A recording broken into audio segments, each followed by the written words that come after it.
ایسی کوئی بات نہیں کی جس پر معذرت کروں، اپنی بات پر قائم ہوں۔ نون لیگی رہنما ایاز صادق متنازع بیان پر اڑ گئے، معافی مانگنے سے انکار، کہتے ہیں ان کے پاس بے شمار راز ہیں۔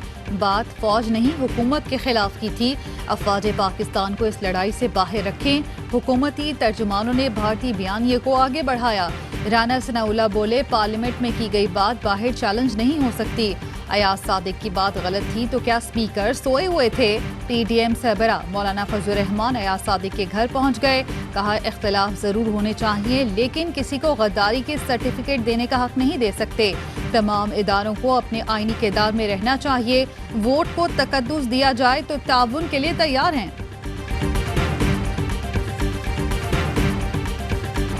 سیاسی بدماش ملک کا تشخص مسخ کر رہے ہیں، اس کی اجازت نہیں دیں گے۔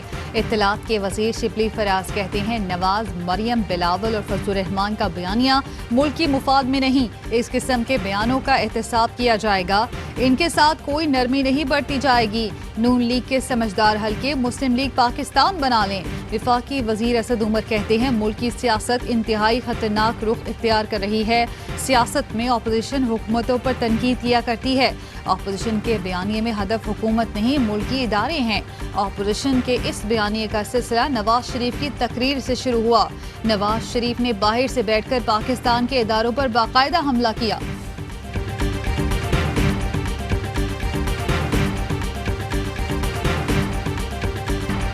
سمجھ نہیں آیا نواز شریف نے ایاز صادق کو لانچ کیوں کیا، اس کی وجہ شاہد خاقان عباسی کے ڈائیلاگ کے لیے بیان ہو سکتے ہیں۔ شیخ رشید کہتے ہیں، پی پی نون لیگ مل سکتی ہیں تو کسی سے ضرور مذاکرات ہو سکتے ہیں۔ ان سخت حالات میں بھی فوج جمہوریت کی ضمانت ہے، ریاست سے لڑائی کرنی ہے تو نتائج بڑے سنگین ہوں گے، یہ نہ ہو سیاستدانوں کو پچھتانا پڑے۔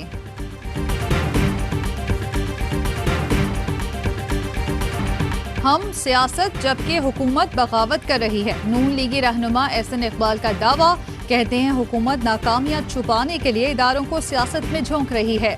تمام اداروں کا احترام کرتے ہیں، کسی سے سرٹیفکیٹ لینے کی ضرورت نہیں، آئین کا احترام کرنے والے کو دونوں ہاتھوں سے سلوٹ کرتے ہیں۔ جے یو آئی رہنما حافظ حسین احمد نے نواز شریف کو ایک بار پھر ناقابل بھروسہ قرار دے دیا، کہتے ہیں انہوں نے ماضی میں بھی ہمارے ساتھ دھوکہ کیا۔ اے آر وائی نیوز کے پروگرام اعتراض ہے میں انہوں نے دعویٰ کیا، شہباز شریف نے رضاکارانہ گرفتاری دی، وہ ڈی جی نیب کے ذریعے مذاکرات کر رہے ہیں۔ فوج کے خلاف بولنے والوں کو بھارت چلے جانا چاہیے، حکومت دشمنی میں سیاسی جماعتیں حد پار کر گئی ہیں۔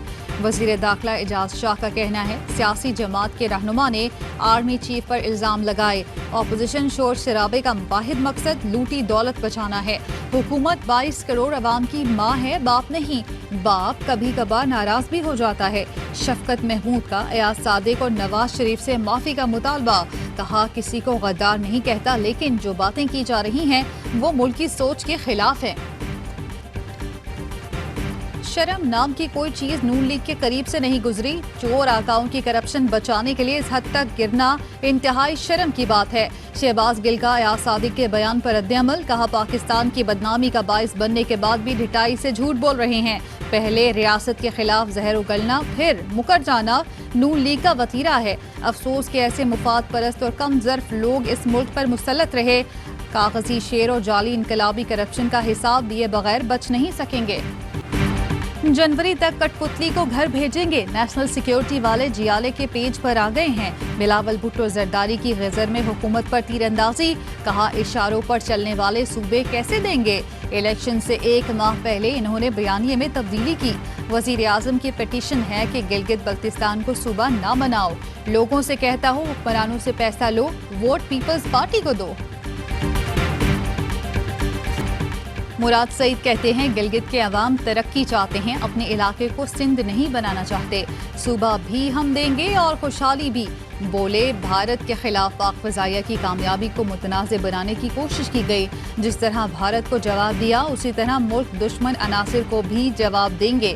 وزیر اعلیٰ خیبر پختونخوا محمود خان نے کہا، قومی اداروں کو متنازع نہ بنایا جائے، سیکیورٹی خدشات کے باعث اپوزیشن کو پشاور جلسہ منسوخ کرنے کا مشورہ۔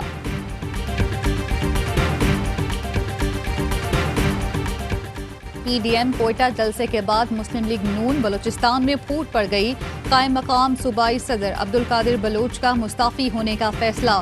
جلسے میں ثناء اللہ زہری کو مدعو نہ کیے جانے پر اختلافات کا آغاز ہوا.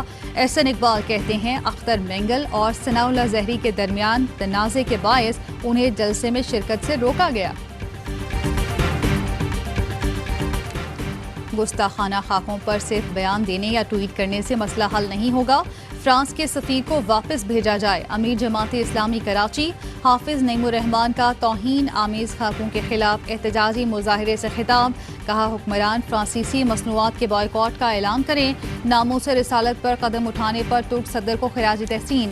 اقوام متحدہ میں توہین رسالت پر قانون سازی کا مطالبہ. اور حکومت کا پیٹرول کی قیمتوں میں کمی کا اعلان. پیٹرول کی فی لیٹر قیمت میں 1 روپے 57 پیسے اور ڈیزل کی قیمت میں 84 پیسے کمی کا اعلان. ہیڈ لائنز آپ نے جانی.